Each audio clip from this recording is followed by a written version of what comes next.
Nakaratay ngayon sa ospital ang isang 38-year-old na lalaki matapos nitong sagipin ang buhay ng isang batang biglang tumawid sa isang highway sa Mangaldan, Pangasinan. Yan at ang iba pang mga rumarapidong balita mula sa probinsya. Hatid ang iba't ibang istasyon sa ilalim ng MBC Media Group.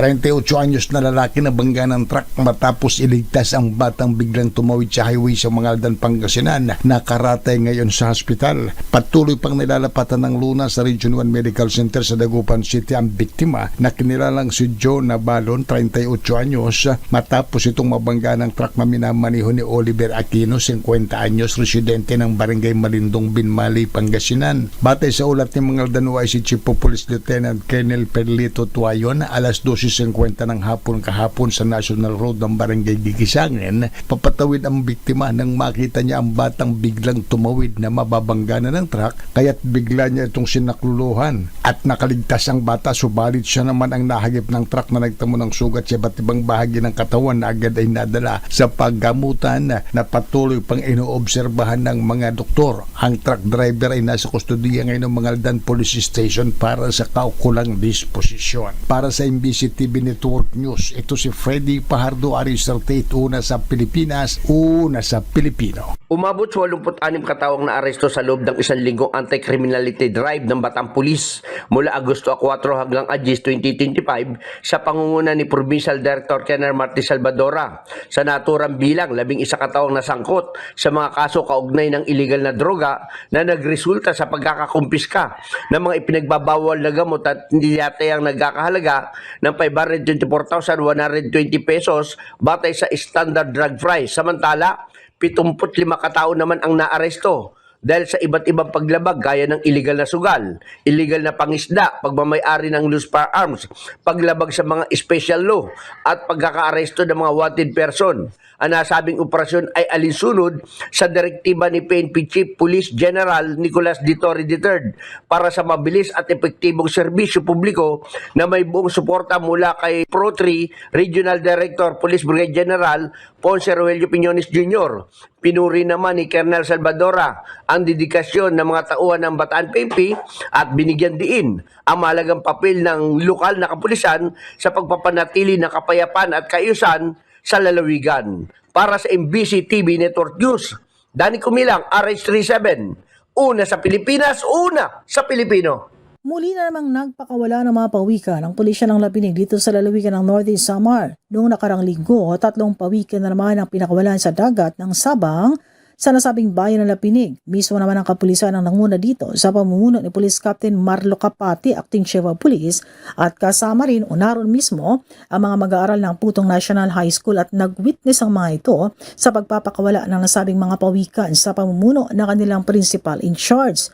Ang mga pawikan ay pinasa o itinurnover ng mga lokal na mangingisda sa pulisya matapos na hindi sinasadyang mahuli sa kanilang mga lambat.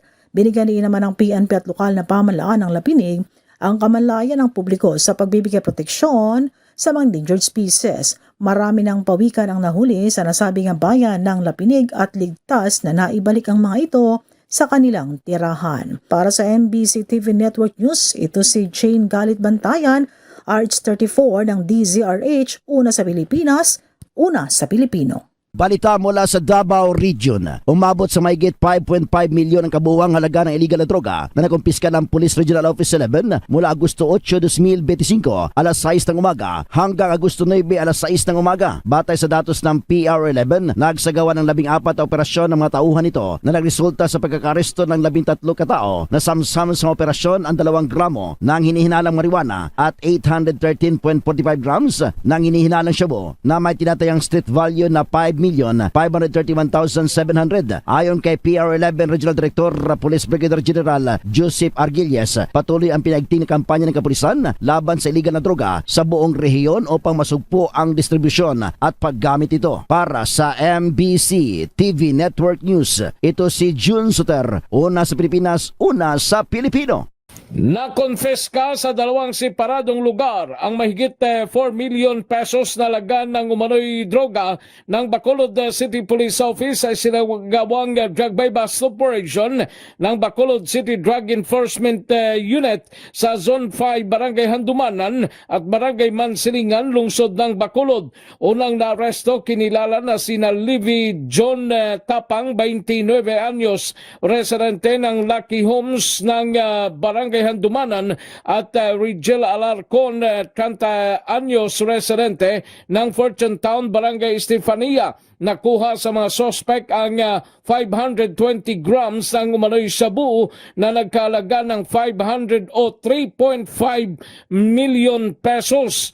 Habang nakuha naman kay Regan Perez ng Banga Vista Alegre, Barangay Mansilingan, at Rolando Padilla, residente ng Galo Ramos Street, Barangay 22, ang mahigit 680,000 pesos na halaga ng umano'y shabu.